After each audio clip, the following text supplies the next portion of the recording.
peu en arrière. 59, tu naquis. 52. 52. 52. Mon Dieu, j'allais te rajeunir.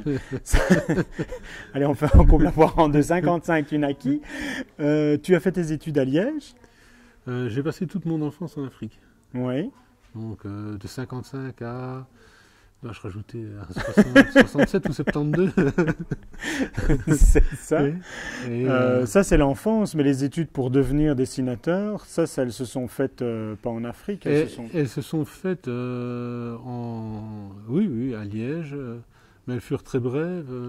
Donc c'était des humanités artistiques, donc on apprenait les bases du dessin. Oui. Donc au départ, c'était dessiner une ligne droite à main levée, puis un cercle, puis un triangle, un carré, un rectangle.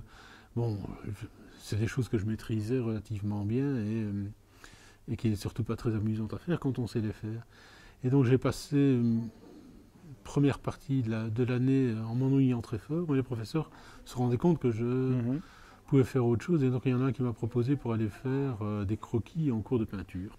Puis il y a eu des plaintes de parents, pourquoi lui et pas notre fils. Et l'année suivante, ça m'a été supprimé, donc j'ai arrêté.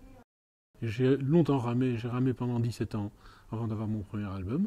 Puis j'ai eu la chance de tomber, et ça c'est une chance dans ce genre de carrière, de tomber sur quelqu'un qui aimait bien ce que je faisais, qui était le nouveau rédacteur en chef d'Espico. À partir de ce moment-là, tout a bien été.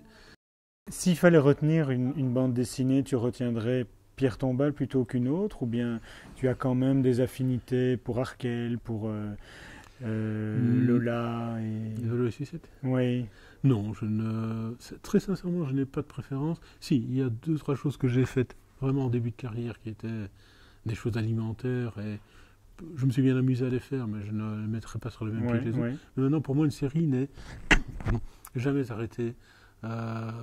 Tu parlais d'Arkel que j'ai commencé en 81 et j'ai refait un dernier album il y a quelques années, mais j'ai tout au long de ce temps-là fait des dessins Arkel.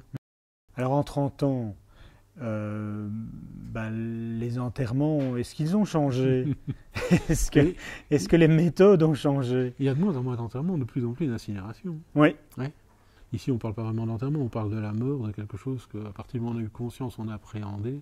Moi, personnellement, j'ai, dans mon enfance, perdu 3 frères, puis j'ai perdu ma première épouse, et Pierre Tombal, ça a été salvateur pour moi. Avant, j'étais plein de crises d'angoisse. Je dis pas que j'ai pas toujours des crises d'angoisse, mais c'est pour autre chose que la mort. Bon, elle n'est pas encore toute proche, hein, quoique. Mais... Et alors, tu as déjà écrit que tu voulais te faire incinérer ou enterrer ou envoyer sous eau ou dans l'air? Non, je m'en contrefous, c'est que ma famille décidera s'ils ont envie de... Tu n'as même pas choisi ce qui allait être écrit, toi qui as écrit tant de choses sur des pierres tombales. Tu n'as même pas une petite phrase qu'il faut absolument noter. Mais il y a une phrase qui n'est pas de moi, mais que je trouve magnifique, qui est « Ne prenez pas la vie trop au sérieux, vous n'en sortirez pas vivant ».